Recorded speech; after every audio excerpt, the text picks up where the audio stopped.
This week's episode, ooh, it is special. Cowboy beef Wellington with a homemade mushroom soup with a little white wine in it. You're going to want to get this, and you ain't even going to have to get dressed up to go.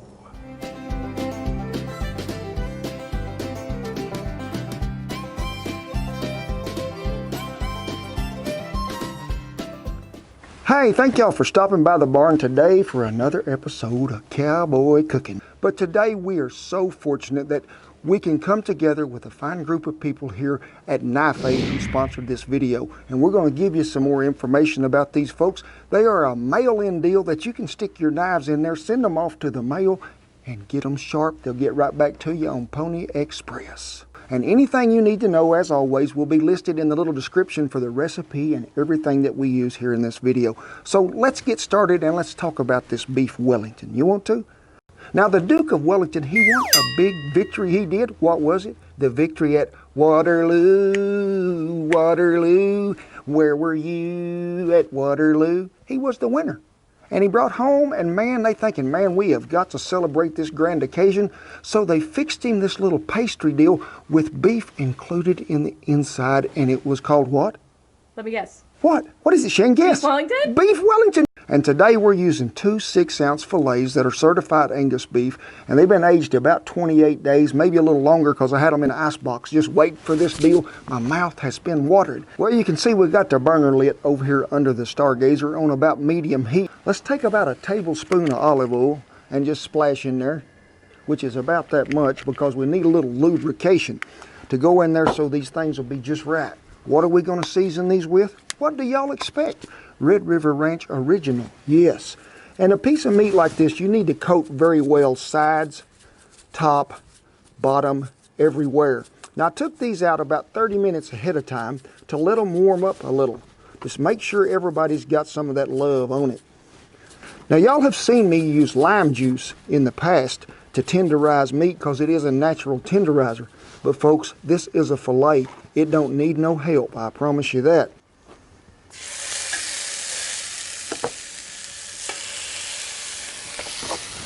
So we got them in there, little olive oil, good and hot, 3 minutes each side. That's what we're going to shoot for, and that's what we're going to do. We got the little iPhone to go in there, so we'll go to 3, turn it over, go another 3. That's 6 minutes in Oklahoma.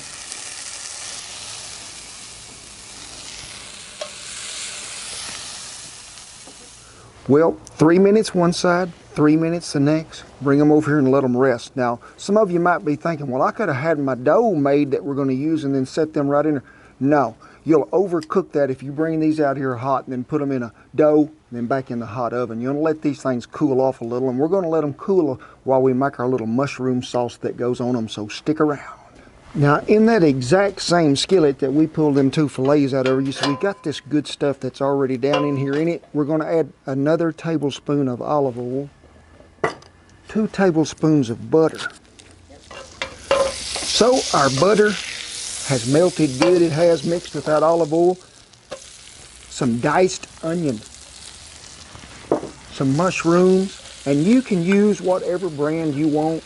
Just don't dig them out of the yard because I don't think they're good for you.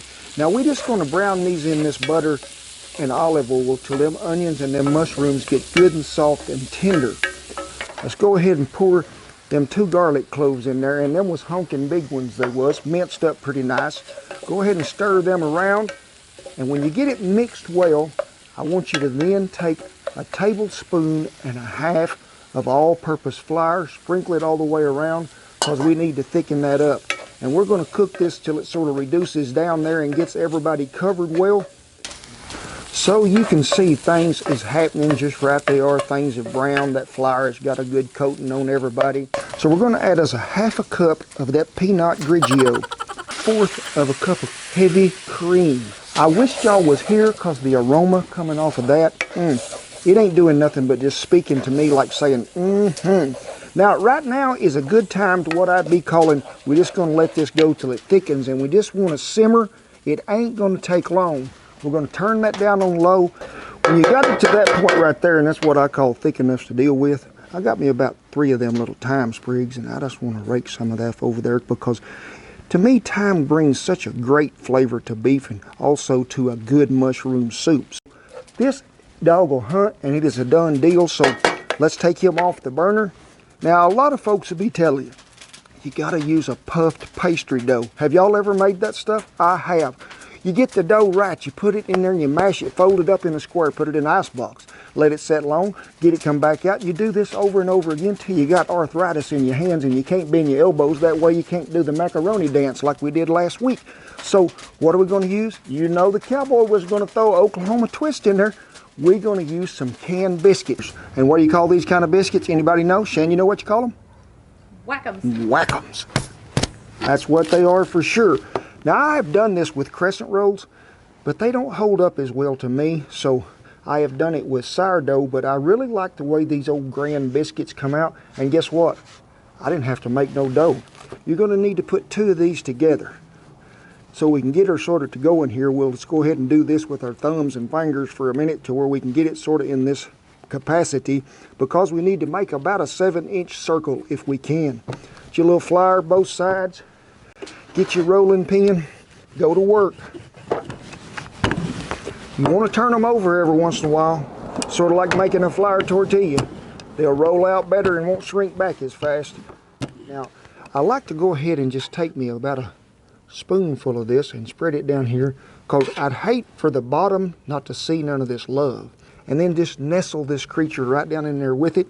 And then we're going to put some right here on top. Time to cover the wagon sheet over the wagon it is. Go ahead and pull it all up everywhere you can get it. Now, if it tries to pull apart, which this may do, guess what it needs? Either some water or a little egg wash in there to hold it. And a lot of folks be telling me this is also what you call the bottom side. So we're going to put him just like that right there.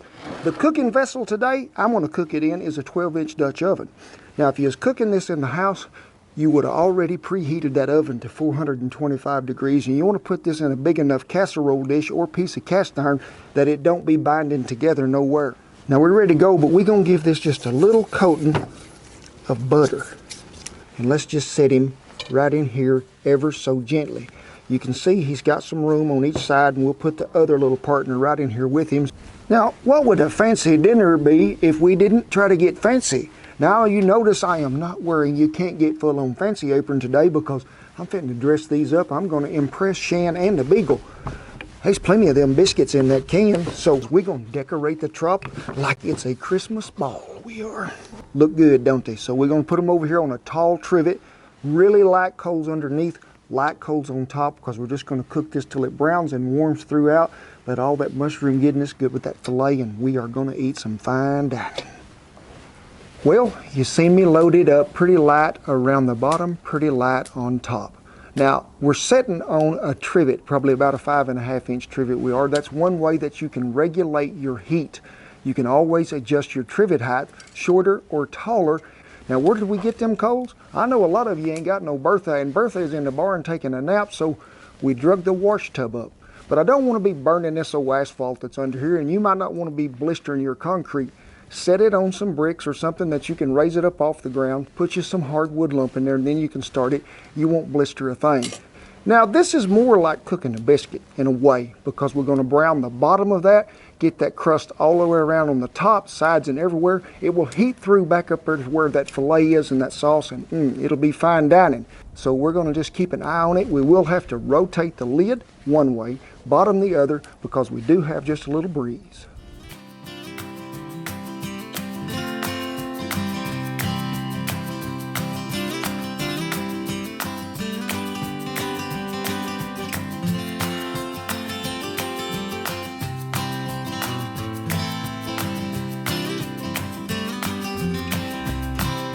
So while we're waiting on that to cook, let's talk about these Knife Aid folks. Good people they are.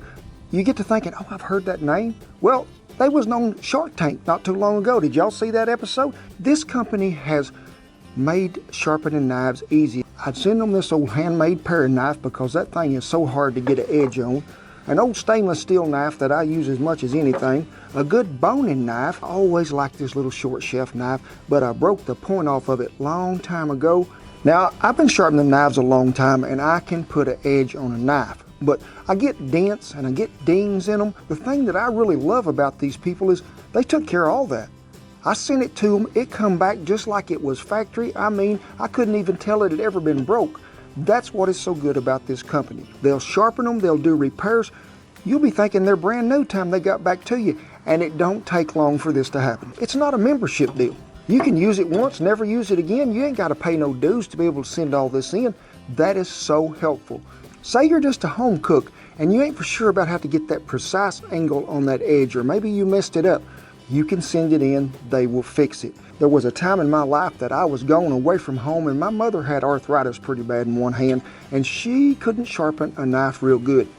She loved a sharp knife, but when I'd come home they'd be so dull you couldn't hardly stand it. She would have used these people too. So it's not just for the professional chefs, not just for the Cowboy. It's for anybody that wants to get a good knife sharpened. They get them back to you. They will fix some of the repairs in there, whether it's a broken tip or little dings in there. They'll get that fixed. It is a great gift idea. Santa will be wanting it.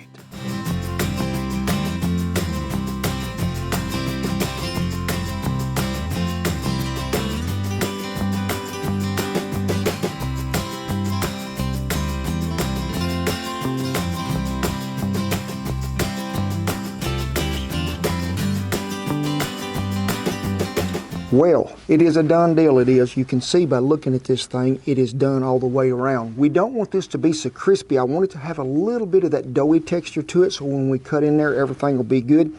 Now you see me, I had to rake some of the coals to the outside edge all the way around the top of that oven, and then pull them a little ways from the bottom around there.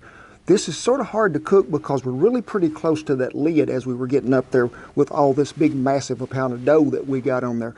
But it can be done. Just use less heat than you think you actually need. You can always add coals to it, but it's hard to take them away after that and got too brown or burned. So start with less heat. We'll add it if we need it.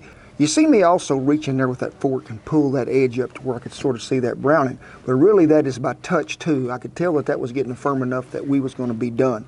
Well, I think it's time to find out if them knife aid boys did a very good job. Now, I don't know if you can hear that, but that's sort of what I wanted on the top. And I'm just going to cut this to where we can see down in there, and it cuts like butter. Let's just go ahead and pull that out of there. Looky there, things are blooming inside they are. You got this good mixture of this mushrooms and everything. And look at this here. It is what you call just right the color.